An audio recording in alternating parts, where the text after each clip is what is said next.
Hi there! 오늘은 해리포터의 첫 번째 책 중에 챕터 4 함께 읽을 시간이에요. Harry Potter and the Sorcerer's Stone, 챕터 4, The Keeper of the Keys. 네, 단어들과 표현들 살펴보고 큰 소리로 따라 읽는 Read After Me 시간 가질 건데요. 네, 단어들 먼저 살펴볼게요.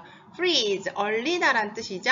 Freeze, froze, frozen. 큰 소리로 함께 따라 해볼까요? Freeze, froze, frozen. 한 번 더요. Freeze, froze, frozen. 얼리다란 동사고요. Hide, hid, hidden. 숨기다란 뜻이죠. 큰 소리로 따라해봐요. Hide, hid, hidden. Hide, hid, hidden.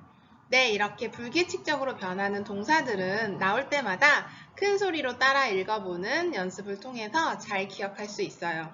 왜냐면 자꾸 외우고 또 외웠는데 까먹고 그러면 속상하죠. 열심히 공부했는데 아니 또 기억이 안 나네 이러면 너무 화가 나기도 하고 속상하니까요.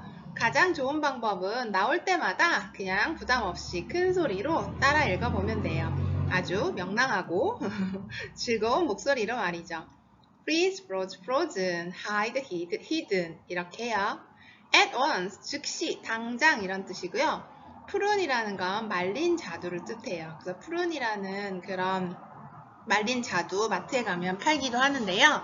네, 굉장히 건강에 좋다고 해서 좀 비싸게 팔리더라고요. 근데 말린 자두란 뜻의 prun이 어리석은 사람이란 뜻도 있어요. 해그리드가 버논 이모부한테 prun이라고 말을 하죠. 어리석은 사람이라고 말할 때도 prun이라고 한대요. tread, trod, trodden, tread, trod, trodden. 네, 큰 소리로 따라 해봤죠? 네, 우리가 언제나 불규칙 동사가 나오면 큰 소리로 발음해보는 거 가장 중요한 암기 비법이에요. tread, trod, trodden, 밟다란 뜻이고요. enormous, 거대한이란 뜻인데요. enormous, 발음을 해보면서 거대한 해그리드의 모습을 한번 상상해보세요. 네, 영화를 보신 분들은 해그리드가 얼마나 거대한지 아시죠? 저는 영화를 못 봐서 자세히는 모르지만요. 책 내용을 봐서 어마어마하게 크다는 점은 알 수 있을 것 같아요. enormous, 거대한. damp는 축축한이에요. damp, 축축한 느낌을 살리면서 발음해 보는 거죠. damp, 축축한. 그리고 burn, burnt, burnt. burn, burnt, burnt. 불에 타다, 타오르다. 큰 소리로 따라해봤죠? tread, trod, trodden, burn, burnt, burnt. 네, 계속해서 불규칙 동사 나오는 건 계속 표시해 놓고 있는데요. shrink, shrank, shrunk. 줄어들다 라는 뜻이죠. shrink, shrank, shrunk.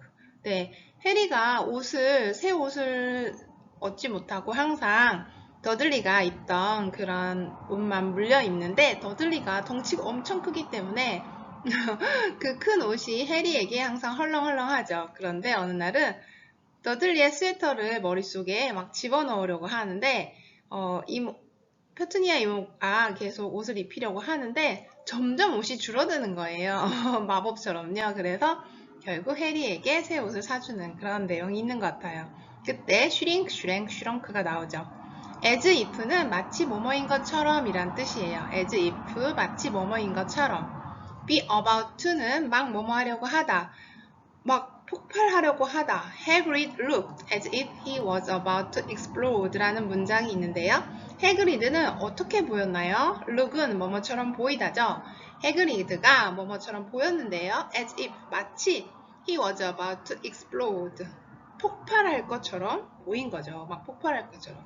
이제 버논 이모부 때문에 화가 나가지고 그런 거죠. 주어, 동사, 목적어, 투부정사가 나오면 목적어가 동사 원형하게 하다.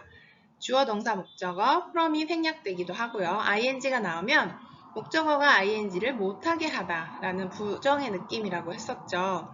이거 함께 했던 기억나죠? 그런데 오늘은 짜잔! 새로운 게 있어요. 주어, 동사, 목적어, 투부정사면 목적어가 하게 하다, 동사 원형하게 하다라고 이제 우리가 대원칙을 배웠는데요. 이번 챕터 4에서 forbidd라는 동사가 나온 거예요. forbidd는 못하게 하다, 금지하다라는 뜻이에요. 그래서 목적어 다음에 to 부정사인데도 하게 하다가 아니라 의미상 I forbid you to tell the boy anything. 나는 금지한다. 네가 말하는 것을. 뭘요? The boy, 그 소년에게 어떤 것도 말하는 걸 금지하게 한다. 이런 뜻이죠. 나는 너로 하여금 네가 여기서 the boy는 해리죠. 해리에게 이제 해리가 누군지 해리 너는 정말 능력 있는 마법사야 라고 말을 해주려는 찰나에 I forbid you to tell the boy anything 이라고 버논 이모부가 아마 용감하게 말을 하죠. 감히 해그리드 앞에서 말이죠. 그래서 동사가 forbid일 때는 조심해야 돼요. 해석을 할 때 못하게 하다, 금지하다라는 뜻이기 때문이죠. 띵으로 끝나는 명사 다음에 형용사, 어순을 주의하라는 거 제가 이전 챕터에서 설명해 드렸는데요. 이번 챕터 4에서도 계속해서 나오더라고요. 그래서 또 준비해 봤어요. Anything so wonderful, something very painful 이 두 가지 표현이 나왔던데요. something stronger 도 나왔더라고요. 네, anything 어떤 것인데요. So wonderful, 너무나 wonderful, 좋은 것이고요. something 또 어떤 건데요? Very painful. painful은 고통스러운 거죠. 그래서 매우 고통스러운 어떤 것 이런 뜻일 테고요. Something stronger는 뭘까요? 더 강한 어떤 것 이렇게 해석하면 되겠죠? 네, 그 다음에 with, 우리가 with 하면 I'll be with you, 나 언제, I always be with you, 나 언제나 너와 함께 할 거야, 이런 문장에서 with는 대체로 누구누구와 함께라는 뜻으로 알고 있는데요. with 다음에 목적어가 나오고 ing나 ed 또는 전치사 표현들이 나오면은요, 해석을 좀 다르게 해야 돼요. 어떤 상황인지 한번 예문으로 볼까요? With my legs dangling. my leg, 나의 다리가 댕글댕글은 뭐죠? 네. 발이 이제 대롱대롱 매달리는 거죠? 발이 이제 대롱대롱 한 채로 with my arms crossed는 뭘까요? my arms 하면 내 팔이죠. 팔이 cross, 교차된 상태. 즉, 팔짱을 낀 채로 이렇게 하면 되고요. 챕터 4에 나온 문장은 with his tongue between his teeth. 네, 해그리드가 덤블도어 교장 선생님한테 편지를 쓰는 장면에서 나온 표현이에요. 그의 혀가 그의 이빨 사이에 있는 채로 그러니까 뭐죠? 혀를 살짝 내밀어서 이빨로 깨문 상태로 막 글을 썼나 봐요. 뭔가 집중할 때 하는 그런 버릇인가 봐요. Where was I? 네, 해그리드가 한 말인데요. 내가 막 열심히 이 말 저 말을 하다가 갑자기 중단이 됐거나 이제 다시 이야기로 돌아올 때 내가 어디까지 말했더라? 이렇게 할 때 있죠. 나 어디까지 얘기했어? 이렇게 할 때 Where was I? 나 어디 있었어? 이런 뜻이 아니라 Where was I? 하면 나 어디까지 말했더라? 이런 뜻으로 많이 쓰여요. 그리고 be trouble ing는 뭐뭐 하는데 어려움이 있다 라는 뜻이고요. incredible, 믿을 수 없는 이런 뜻인데요. incredible의 단어를 자세히 보면 C-R-E-D-I 어디서 많이 본 것 같지 않아요? credit, 네, credit, 신용, 믿음이라는 뜻인데요. in이 붙어서 강조를 할 때도 있지만 이렇게 반대말을 만들 수도 있어요. 부정어, not의 의미로 쓰여서 incredible 하면 믿을 수 없는, 놀라운 이런 뜻이 되겠죠. 네, credit은 신용, 믿음이니까요. 믿을 수 없는 incredible까지 기억해 주세요. reckon, 생각하다, 여기다. reckon, 좀 낯선 단어 같긴 하지만 이 해리포터에도 나왔다는 건 네, 미국 초등학생들이 즐겨 읽는 책이니까요. 우리가 다 알고 있어야겠죠. reckon, 생각하다, 여기다. think나 consider하고 비슷한 의미겠죠. persuade는 설득하다. persuade, 설득하다. as for, 무엇에 관해서는 expect는 기대하다. expect, 기대하다. spend, spend, spend. 네, 큰 소리로 따라하고 있죠. 자동으로요. spend, spend, spend. 시간이나 돈이나 에너지를 사용하다 할 때 spend를 써요. I think you must have made a mistake. I don't think I can be a wizard. 네, 해리가 해그리드한테 말을 하는 거죠. 해그리드는 막 이야기를 하는 거야. 해리야, 네가 어떤 사람인지 아니? 너의 부모님은 이런 분이셨고 너는 정말 대단한 아이야 라고 이제 해리가 전혀 몰랐던 해리의 과거를 이제 이야기를 해주죠. 근데 해리가 곰곰이 듣다가 아무리 생각해도 자기는 그럴 리가 자기가 마법사라니 너무 믿기 어려운 거예요. 그래서 I think you must have made a mistake. I don't think I can be a wizard 라고 말을 하죠. must have BP는 무엇무엇에 틀림없다라는 뜻이고요. can be는 뭐뭐일 리 없다라는 뜻이에요. 그거. 제가 생각하기에요. 해그리드 당신이 실수를 하고 있음에 틀림없는 것 같아요. I don't think. 그리고 저는 마법사일 리가 없다고 생각하거든요. 저는 마법사일 리가 없을 것 같아요. 라고 말하죠. 이상한 chase, 뒤쫓다, revenge, 복수, give up, 포기하다, give in, 양보하다, 항복하다. give up하고 give in하고 좀 헷갈릴 수 있는데요. 꼭 기억해 두세요. give up은 I give up, 나 포기하다 라는 거고 뭘 하다가 이제 중단하고 그만두는 거죠. give in은 뭘까요? 양보하거나 이제 항복하는 거죠. 그래서 우리가 양보하는 것과 포기하다는 전혀 우리말로도 다르죠. 네, give up, give in 이거 꼭 기억해 두세요. 챕터 4에서 나온 건 give in이죠.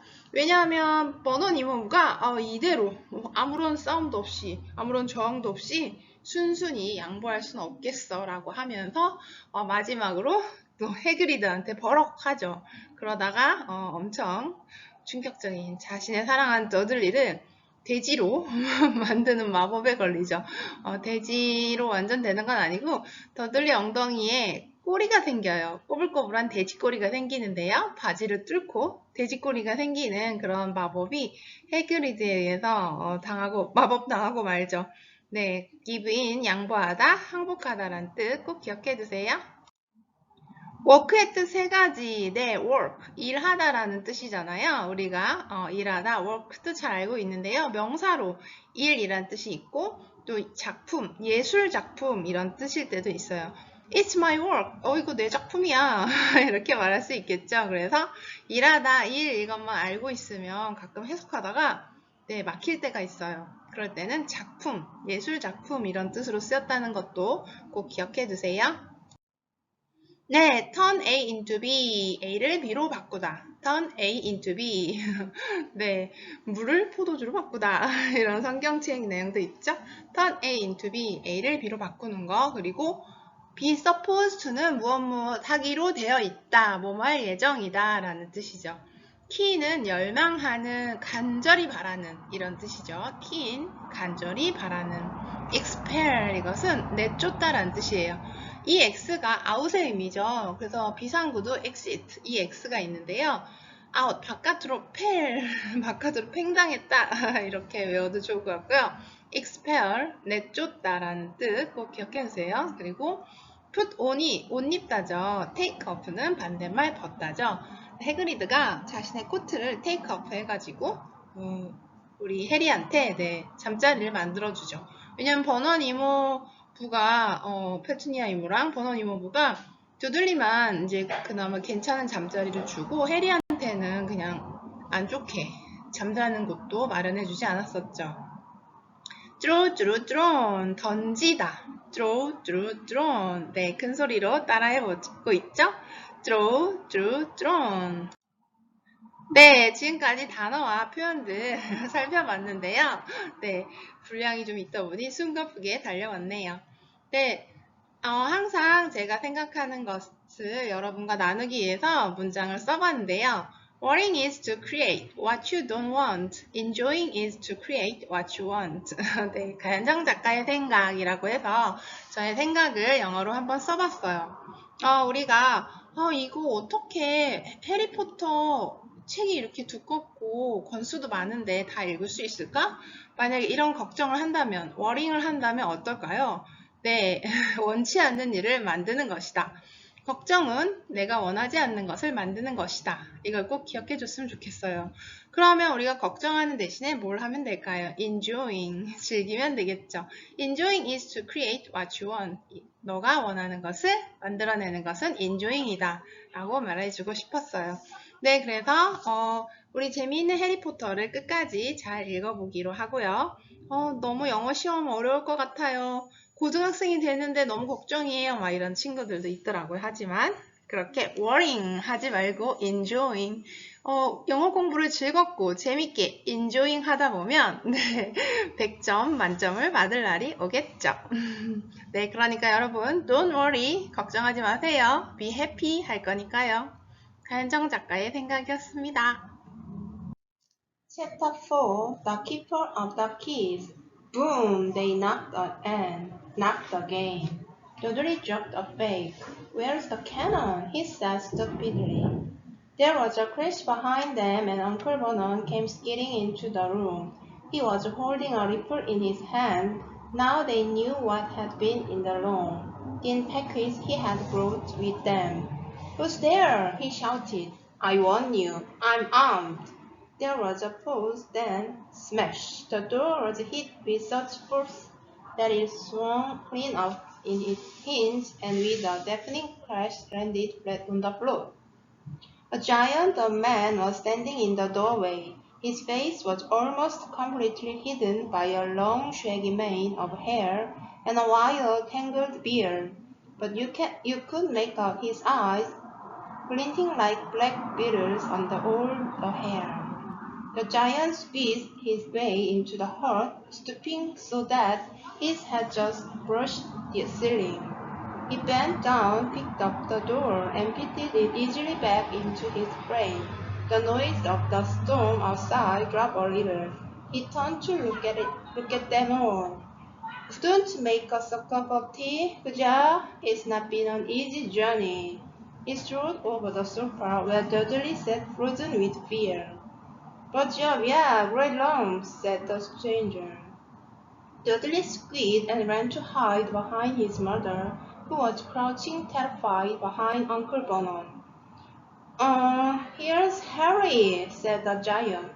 Harry looked up into the fierce, wild, shadowy face and saw that the beetle's eyes were clinked in a smile. Last time I saw you, you was only a baby, said the giant.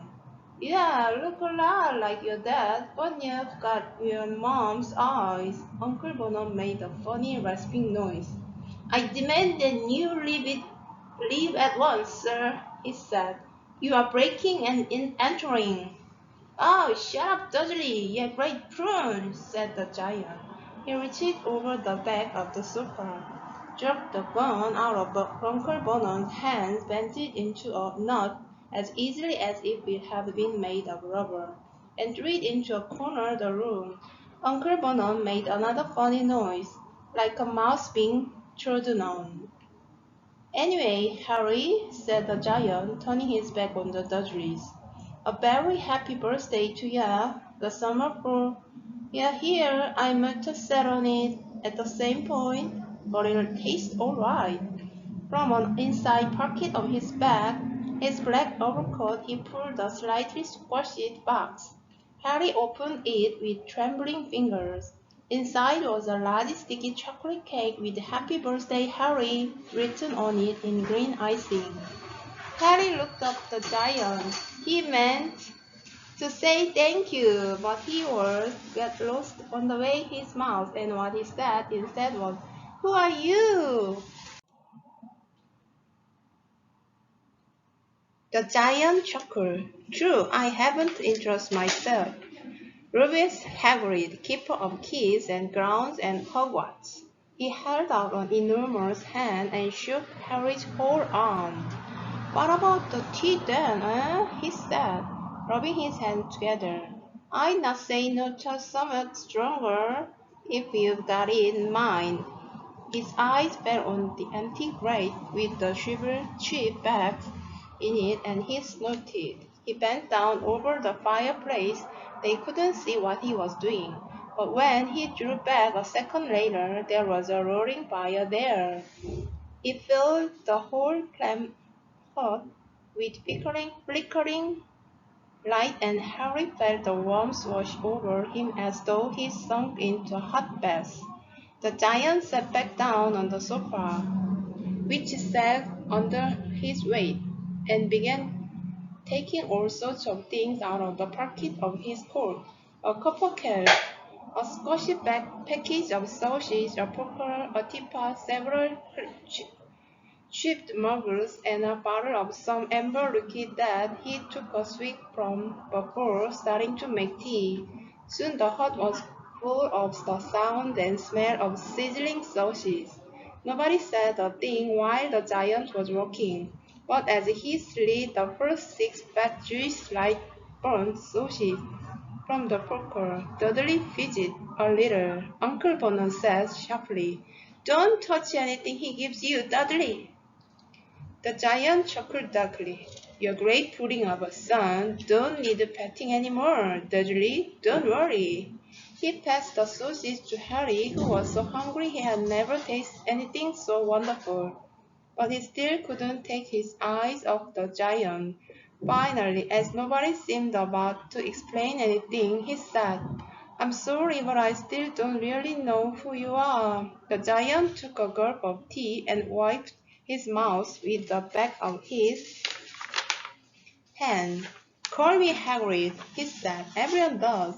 Unlike I told you, I'm keeper of keys at Hogwarts. You will know all about Hogwarts, of course."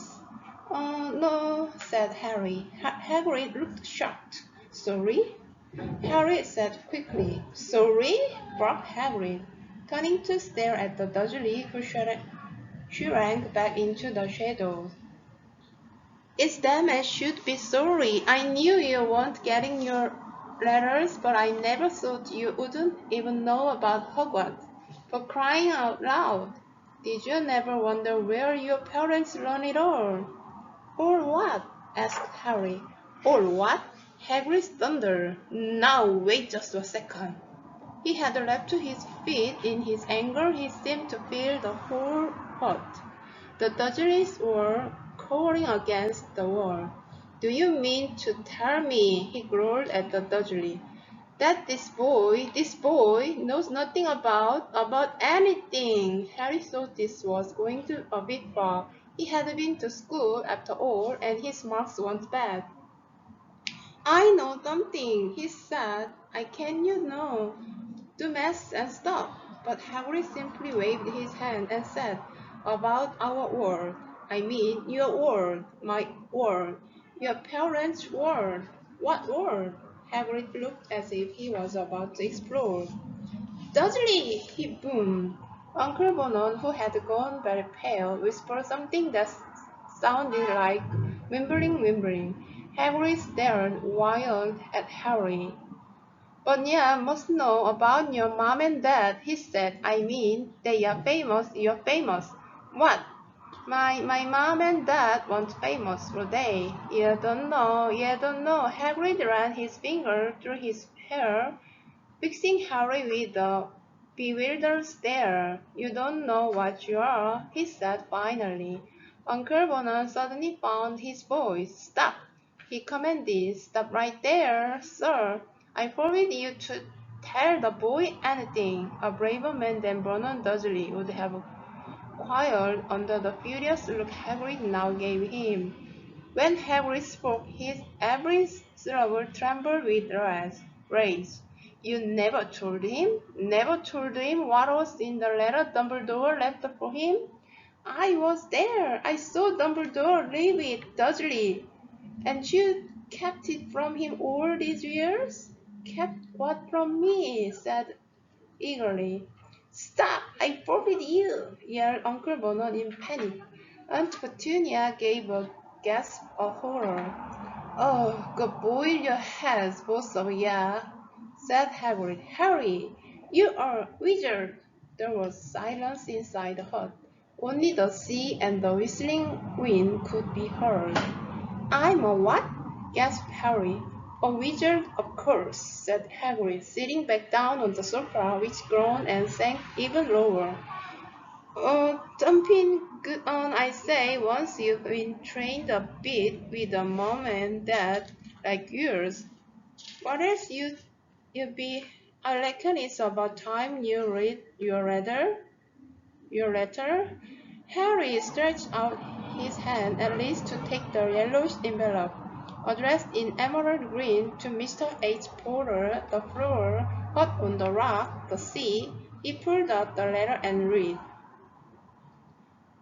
Hogwarts School of Witchcraft and Wizardry. Headmaster Dumbledore, Albus Dumbledore, Order of Merlin, First Class, Grand Salt, Chief Warlock, Supreme Mugwump, International Combat of Wizards. Dear Mr. Potter, we are pleased to inform you that you have been accepted at Hogwarts School of Witchcraft and Wizardry. Please find enclosed a list of all necessary books and equipment. Term begins on September 1. We await you all by no later than July 31.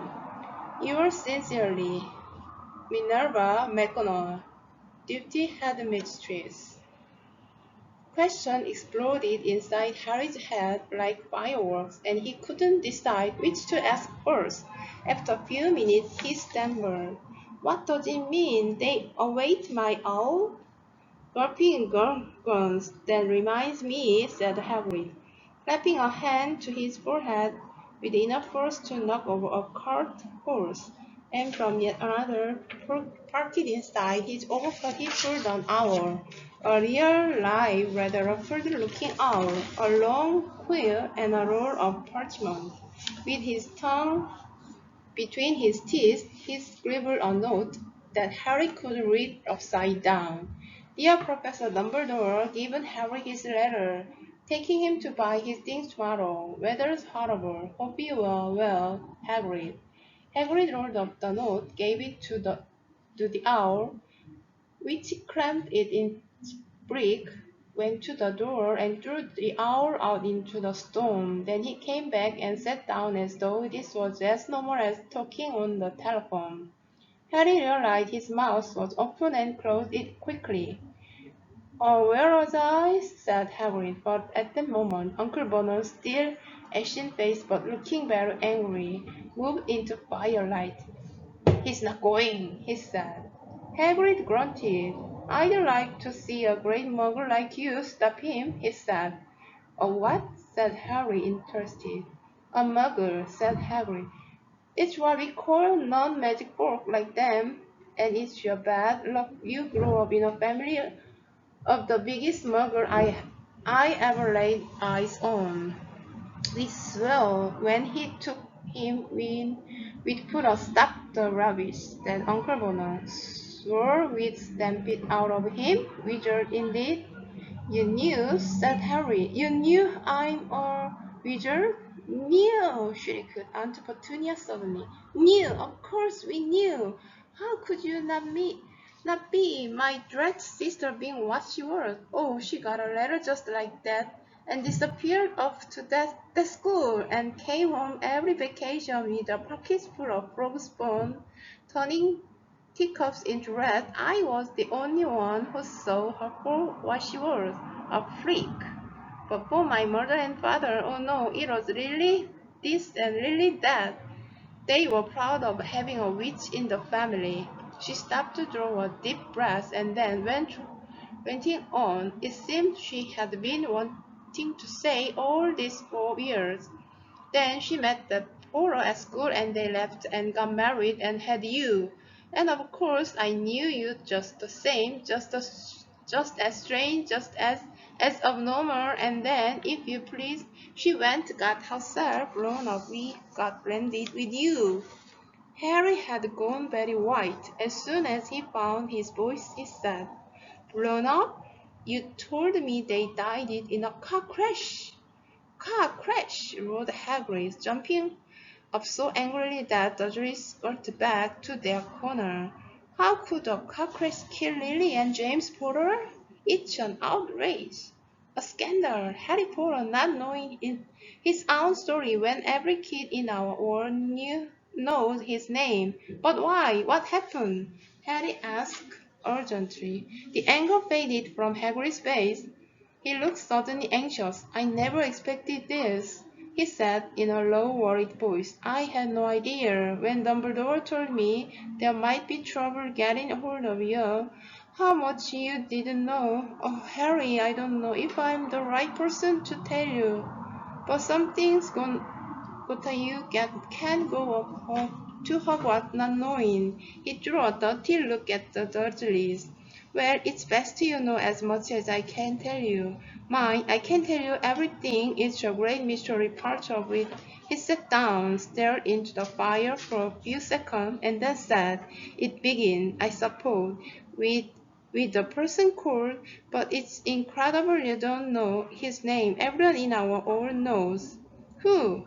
"Well, I don't like saying the name if I can help it. No one does." "Why not?" Gulping Gibbons. "Harry, people are still scared." "Blimey, this is difficult. See, there was this wizard who went as bad as you could go. Worse than worse. His name was—" Hagrid gulped, but no words came out. "Could you write it down?" Harry suggested. "No, can't spell it. All right, Voldemort." Hagrid shuddered. "Don't make me say it again. Anyway, this wizard, about 20 years ago now, started looking for flowers, got them, too. Some were afraid, some just wanted a bit or his power, 'cause he was getting himself power, all right. Dark days, Harry. Didn't know who to trust, didn't dare get friendly with strange wizards or witches. Terrible things happened. He was taking over. Course some stood of him, and he killed them horribly. One of the only safe place left was Hogwarts. Reckon Dumbledore was the only one you know who was afraid of. Didn't dare try taking the school, not just then, anyway. Now your mom and dad was as good as a wizard as I ever knew. Had boy and girl and Hogwarts in their day. Suppose the mystery is why you know who never tried to get them on his side before. Probably knew they were too close to Dumbledore to want anything to do with dark side. Maybe he thought he could persuade them. Maybe he just wanted them out of the way, or anyone who knows it. He turned up in the village where you was all living on Halloween 10 years ago. You were just a year old. He came to your house and Hagrid suddenly pulled out a very dirty spotted handkerchief and blew his nose with a sound like a bullhorn. "Sorry," he said, "but it's that sad. Knew your mom and dad and nicer people you couldn't find anyway. You know who killed them, and then, and this is the real mystery of the thing, he tried to kill you, too. Wanted to make a clean job of it, I suppose, or maybe he just liked killing by then. But he couldn't do it. Never wondered how you got that mark on your forehead? That was no ordinary cut. That's what you get when a powerful evil curse touches you. Took care of your mom and dad on your house, even but it didn't work on you. And that's why you're famous, Harry. No one ever lived after he decided to kill them. No one except you. And he'd killed some of the best witches and wizards of the age. The Mackinons, the Bones, the Prunes. And you was only a baby and you lived. Something very painful was going on in Harry's mind. As Hagrid's story came to a close, he saw again the blinding flash of green light more clearly than he had ever remembered it before, and he remembered something else for the first time in his life, a high, cold, cruel laugh. Hagrid was watching him sadly. "Took from the ruined house myself on Dumbledore's order, brought you to this load of old toys," said Uncle Vernon. Harry jumped. He had almost forgotten that Dudley was there. Uncle Vernon suddenly seemed to have got back his courage.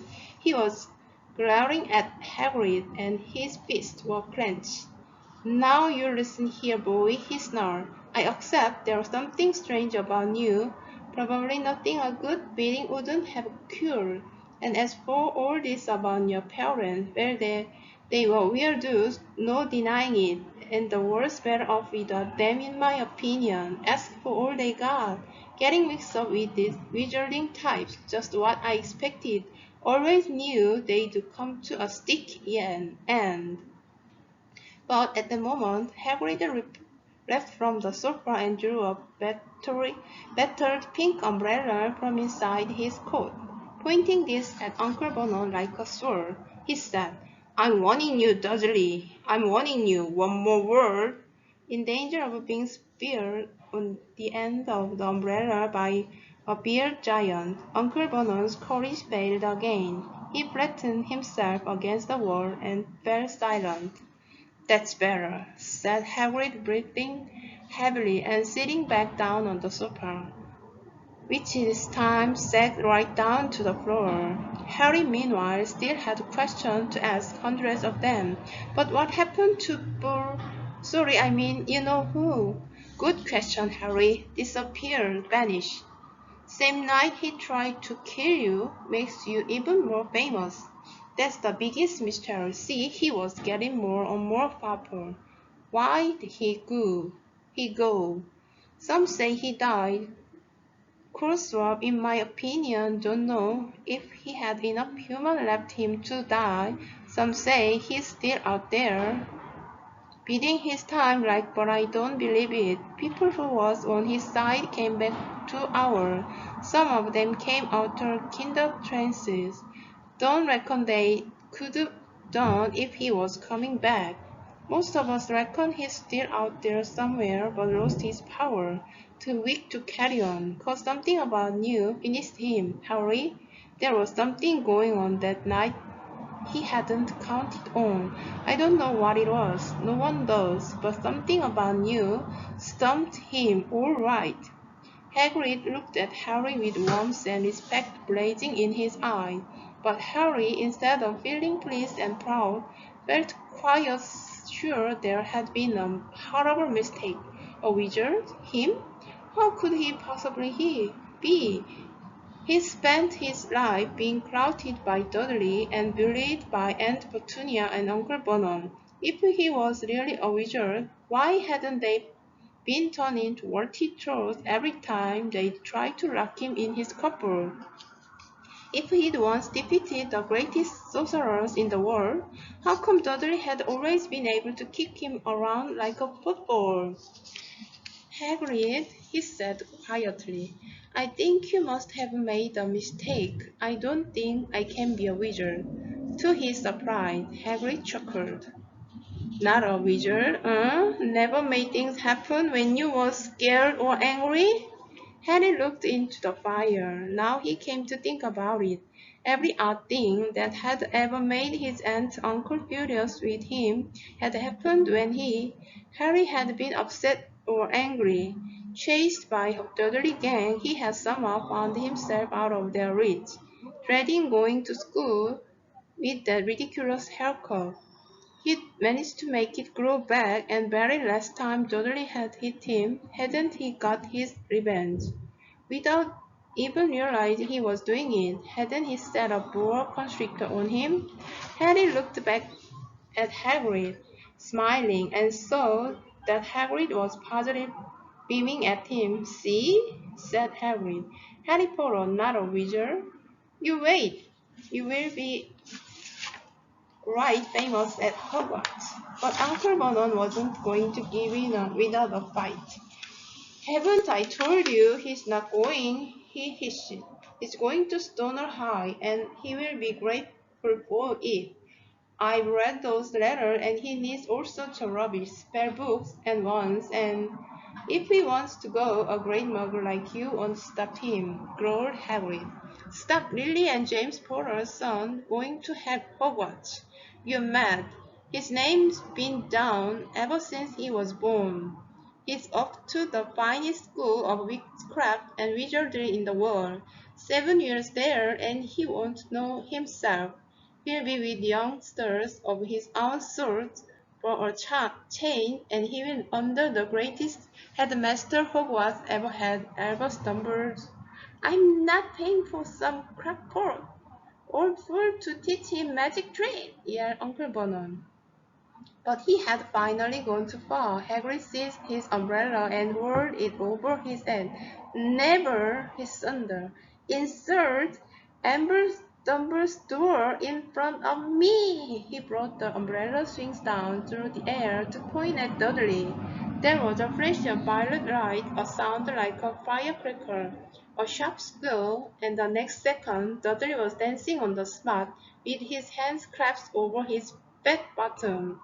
Howling in pain when he turned his back on them, Harry saw a curly pig's tail poking through a hole in his trouser. Uncle Vernon roared, pulling Aunt Petunia and Dudley into the other room. He cast one last terrified look at Hagrid and slammed the door behind them.